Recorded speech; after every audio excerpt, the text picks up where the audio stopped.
Hello Royal Television Society, my name is Sam Spencer. Firstly, I'd like to thank you for even considering this application and actually getting to the point of clicking on this video. And I'd also like to explain to you why I've decided to make this cover letter in quite an unusual format.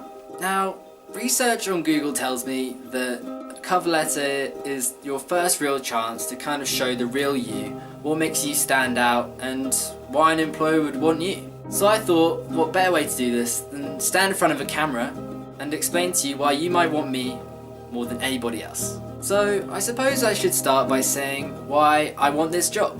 But then I thought maybe a better story would be how I came to the point of wanting this job in the first place. After all, journalism filmmaking is all about telling a good story.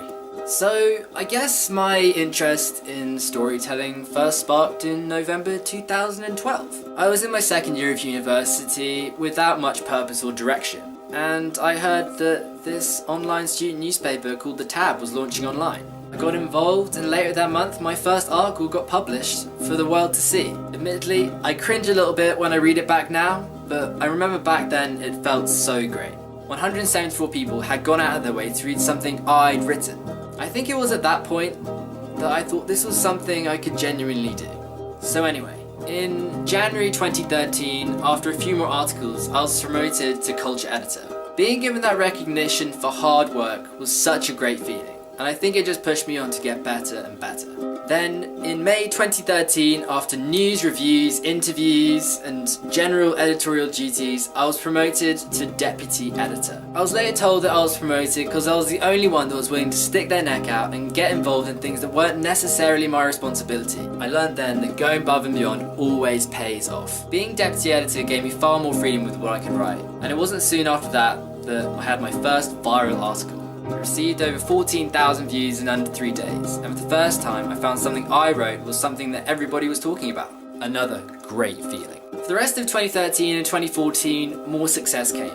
I managed to gather over 1 million views over all my articles, including one that got over 600,000 hits and 17,000 shares. And later that year, BuzzFeed also approached me to write an article that received over 76,000 views and 7,500 shares.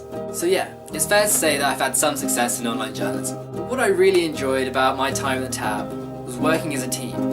Every week we got together, brainstormed ideas, and generally created a good vibe where everyone was working to create something really special. Currently the Tab Liverpool has gathered over 4 million views, 4,000 likes on Facebook, and nearly 2,000 followers on Twitter. Through relentless plugging on social media, I should say. So I think we made a success of it. So after I graduated and left the Tab, I felt like it was time to start my own project. I'd always wanted to go travelling and see the world, and I'd also come slightly obsessed with YouTube over the last couple of years. So I thought it was probably time to get on YouTube and start my own YouTube series where I document the whole of my trip.